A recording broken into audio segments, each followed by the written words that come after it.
I was on my way to be debt-free this month. Just as I was going to make my final payment, I defaulted. Here's how a $20,000 surprise nearly derailed everything, even with an app portfolio generating $40,000 per month. Just in case you're new here, I'm Adam Lyttle. I'm an indie app developer and I document my journey here and also on Twitter. And if you watched any of my other previous videos, you'll know that I've been struggling with debt. I've been on a hardship payment plan that's supposed to last 2 years, making regular payments. And I've been up to date making those regular payments.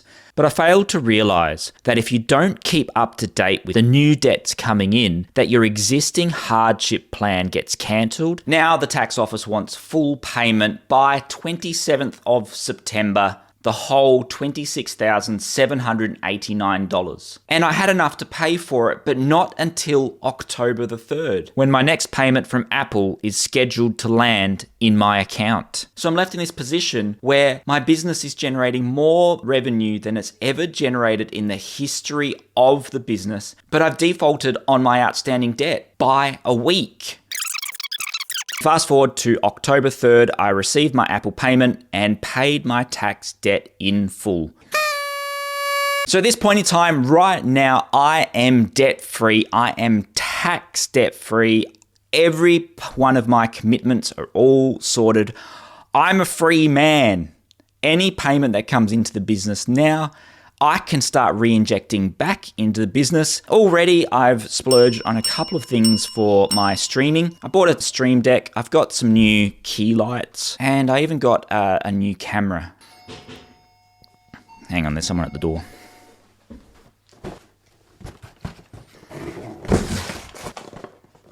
This is a mount that I got for putting the camera over top of the keyboard while I'm doing my live streams. A bit of fun with it. I'm having a bit of fun actually having the ability to sort of start to set up some sort of semi-professional setup here, because I'm really enjoying the live streaming, but it is difficult to juggle life and kids and all of your commitments at the same time. Not to mention like personal relationships and personal emergencies. We did have an emergency this past week. I got a phone call that no parent ever wants to get. There was a freak accident and my child suffered a traumatic injury. We've spent the last few nights in hospital. So that was hard, and I tried to sit down to build, to create, to just keep my mind off things. But you can't when your own flesh and blood is so vulnerable, and you just want to be, you want to take away the pain, or you want to, you would do anything. You would swap places with them in an instant.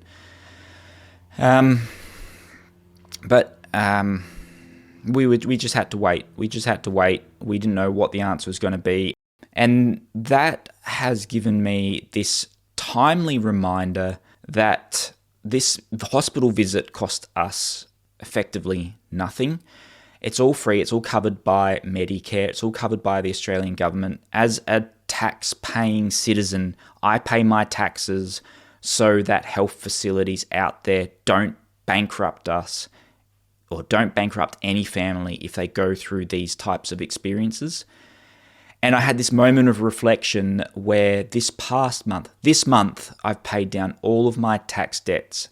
And when you pay that lump sum payment and you pay off all of that money and you sit there and think, what on earth do I get for this tax that I pay? Why do I even have to pay this tax debt?